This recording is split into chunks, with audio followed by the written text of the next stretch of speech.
We've arrived now at John chapter 9, and we have before us another miracle. As he went along, he saw a man blind from birth. His disciples asked him, "Rabbi, who sinned, this man or his parents, that he was born blind?" "Neither this man nor his parents sinned," said Jesus, "but this happened so that the work of God might be displayed in his life. And as long as it is day, we must do the work of him who sent me. Night is coming when no one can work. While I am in the world, I am the light of the world." And having said this, he spat on the ground. He made some mud with saliva and put it on the man's eyes. "Go," he told him, "wash in the pool of Siloam." This word means sent. So the man went and washed and came home seeing. His neighbours and those who had formerly seen him begging asked, "Isn't this the same man who used to sit and beg?" Some claimed that he was. Others said, "No, he only looks like him." But he himself insisted, "I am the man." "How then were your eyes opened?" they demanded. He replied, "The man they called Jesus made some mud and put it on my eyes, and he told me to go to Siloam and wash. So I went, and I washed, and then I could see." "Where is this man?" they asked him. "I don't know," he said. Another miracle reported here, and at the same place as the previous miracle, the pool of Siloam. And it's one which raises a number of questions, some mysteries, some problems, some perplexities, but we'll address them as we go through and see if we can come to some understanding of what they mean. As he went along, he saw a man blind from birth. So here we are in the temple, and we see that he's passed through the temple, maybe come out of the temple. We're not too sure. We're not told exactly where Jesus went, but as he went along, he saw a man blind from birth.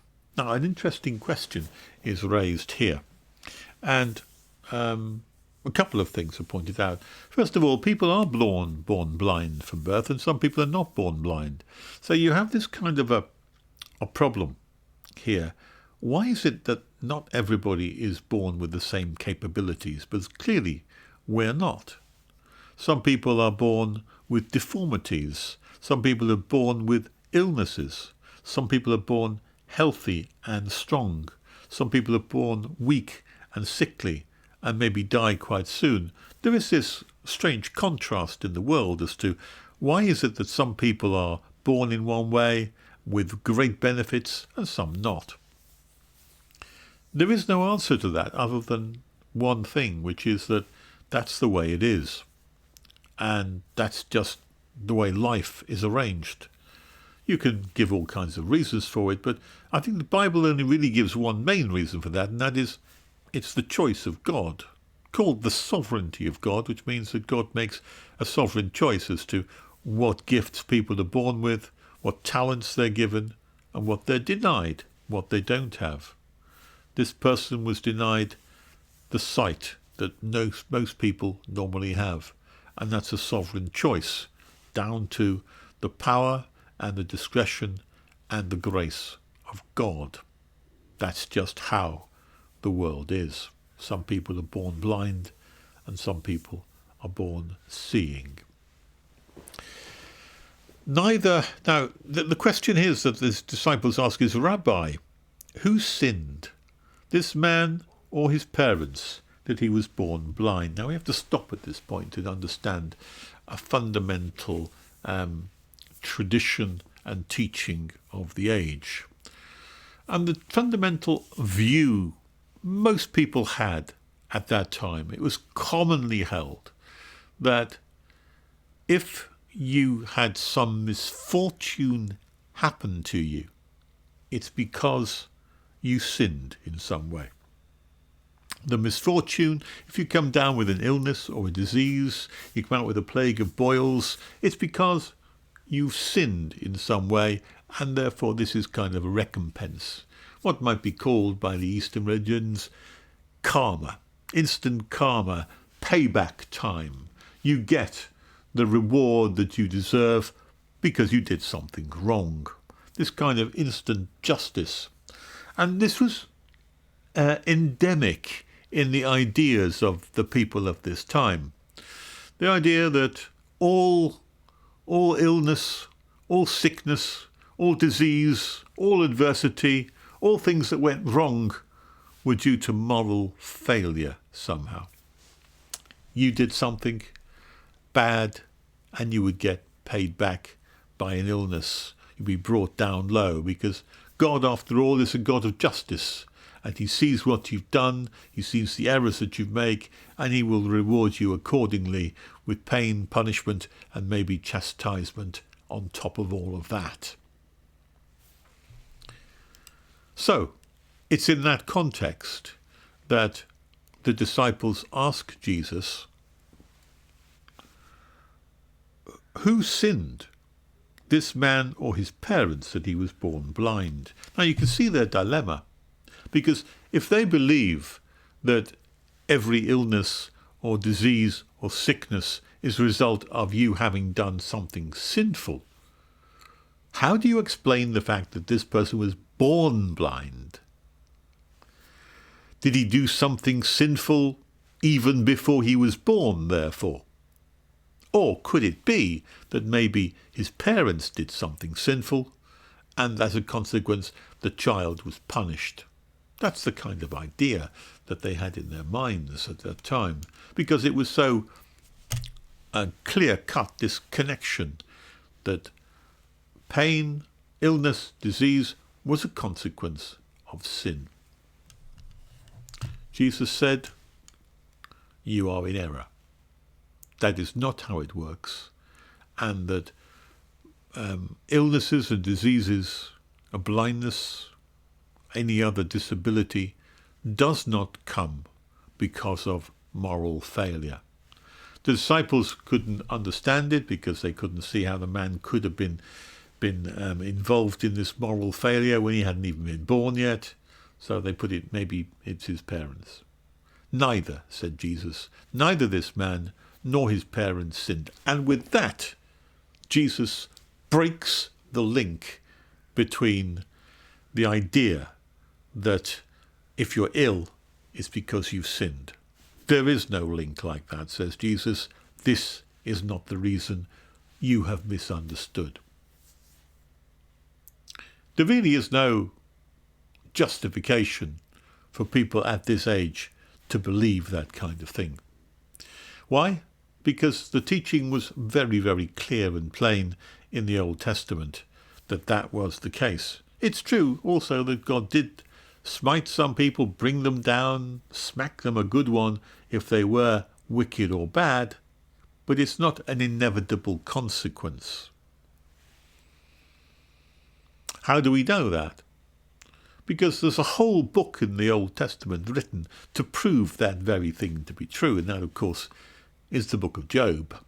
The book of Job is set up on the principle that Job is a good man, a man who is after God's own heart, who obeys the laws of God, who is close to God, who puts God first, and yet he's brought down sick. He has all his children and his relations all killed in different ways. He comes out in the most appalling sicknesses and illnesses with boils and sores, and so much that his life is miserable, utterly destroyed. And the comfort that he gets are from people who claim, well, you must have sinned in some horrible way, Job, believing that this must be the case. And the whole book is written to disprove that. The whole book is given from the premise that actually that wasn't the reason why Job was tested in this way. It was for a completely different reason. And there are many, many different reasons why people might come down with illnesses or diseases, even terminal illnesses. That's not because they're sinful, not because they've done something appallingly badly wrong and that God is punishing them. No, that's not the case, says Jesus. We must break that link between moral failure and sickness, illness and misfortune. That's not how to view it. He said, neither this man nor his parents sinned, said Jesus. And in this particular case, if you want to know why it happened so that God might be glorified and the works of God might be displayed in his life. That doesn't apply to everyone, of course. There are different reasons why people might be born blind. But you should not jump to the conclusion that anyone was blinded simply because he was wicked or sinful. Doesn't follow. That's a very primitive, superstitious view that we need to dispense with. That's the point that Jesus really is making here. But this man in particular, he is going to demonstrate the works of God in his life. As long as it is day, we must do the work of him who sent me. So, day is while I'm here. Night is when I'm gone. Day is when you can do things and you can understand things because you have me as a guide. Night, when I've gone, when I'm taken from the earth, when I have returned to the Father, that will be a time when you're not too sure what you should be doing. Night is coming when no one can work. Everyone will be scattered. But while I'm in the world, I am the light of the world. In other words, the teaching which I've just given you, that there is no connection between illness, sickness, and moral failing, will help to guide you to a proper understanding of how to treat people. Those people who got that wrong treated the ill and the sick with contempt and without any compassion because they looked down on them. They looked down on them as sinners, morally reprobate, something wrong with them, and therefore they lacked compassion and help. Having said this, he spat on the ground, made some mud with the saliva, and put it on the man's eyes. Go, he told him, wash in the pool of Siloam. This word means sent. So the man went and washed, and he came home seeing. Powerful miracle.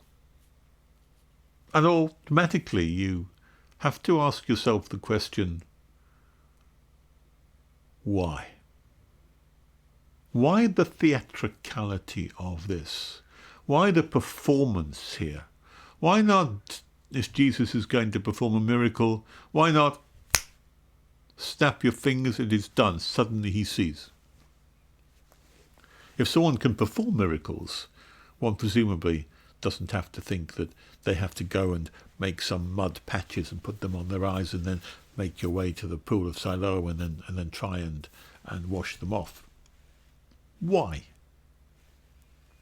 We're not told why, interestingly enough, and therefore we're left to speculate, if speculation is the right kind of thing. But it does seem to draw forth a speculation.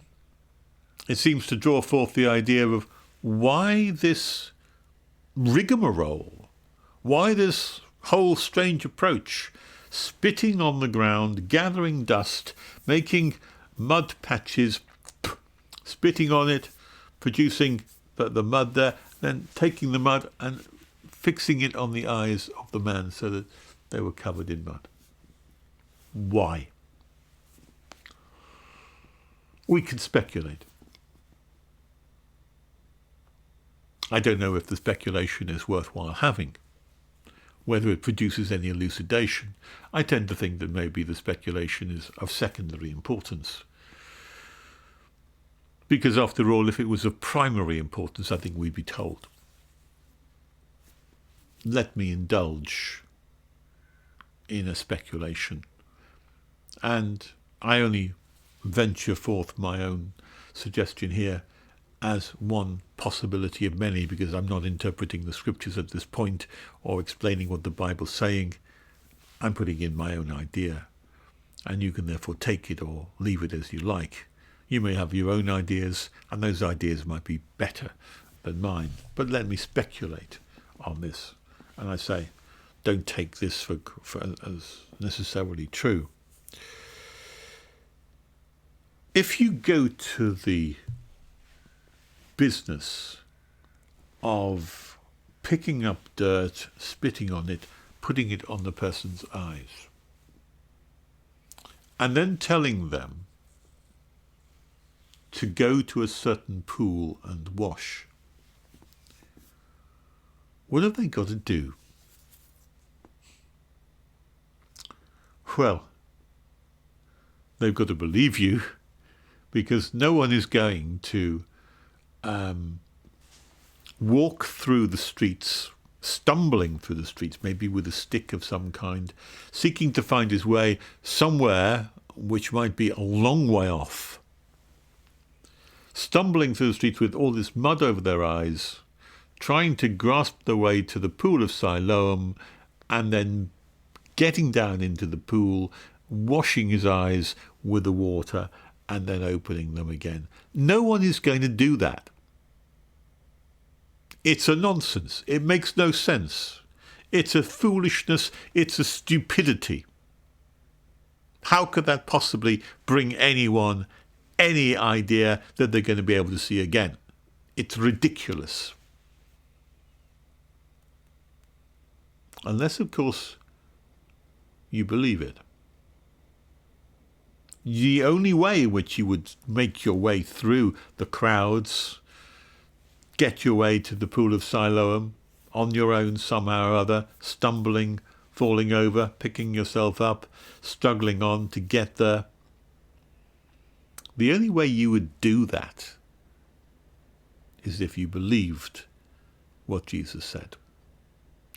And in nearly all of these miracles, it comes out that belief and faith becomes an essential part of what seems to be an ingredient to miracles. Having the faith to believe in Jesus.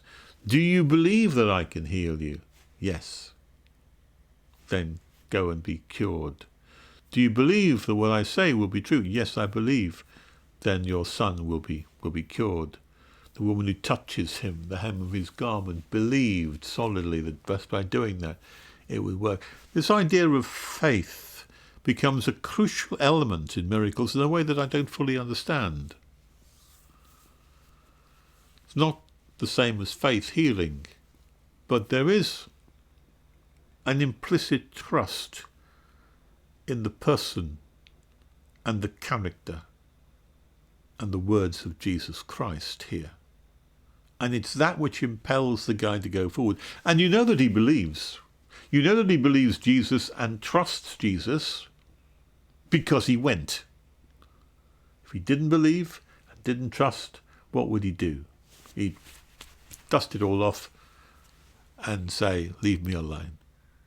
But no, he stumbled through the town, went to the right place, washed off exactly as Jesus said. So by doing it this way round, you can see and demonstrate the faith of this man in Jesus. Remember, faith is something which shows itself in the way that you live, the things that you do, the way that you act, not just in the things that you say.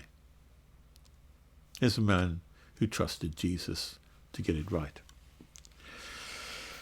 So the man went and washed, and he came home seeing. Miraculous. No way other to describe it.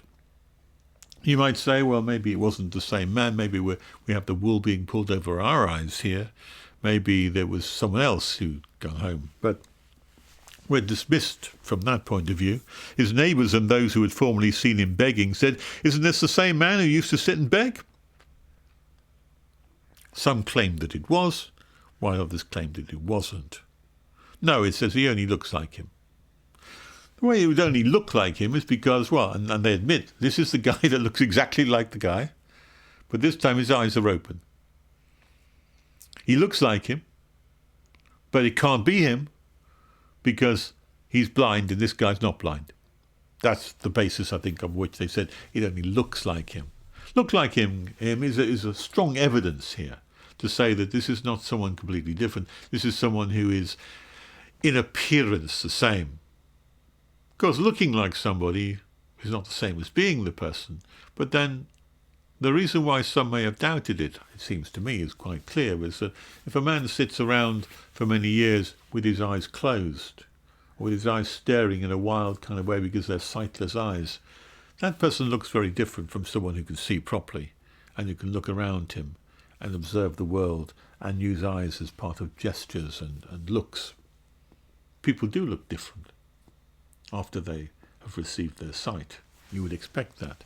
So it's not surprising that some might have doubted that it was the same person. But no, the ultimate testimony now comes from the man himself. He insisted, I am the man, and there can be no gainsaying that. This is the ultimate testimony. I am the man. I am the man who used to sit begging. I am the man who was blind, who has been blind from birth, who has never seen before. And now suddenly, because of what Jesus did, I now see. Yes, I am the man. There can be no doubt as to my identity. And if there's no doubt as to my identity, there is no doubt as to the miracle which was performed. I am the man. How then were your eyes open? They demanded. And the man replied, the man they called Jesus made some mud. They put it on my eyes. He told me to go to the pool of Siloam and wash. I went and washed, and then I could see. Ridiculous, says some people. How can that make any difference? Well, we're not saying that the mud did make any difference. We're not saying that the saliva made any difference. We're not saying it's a kind of a magical potion. We're not saying that the mud actually did anything.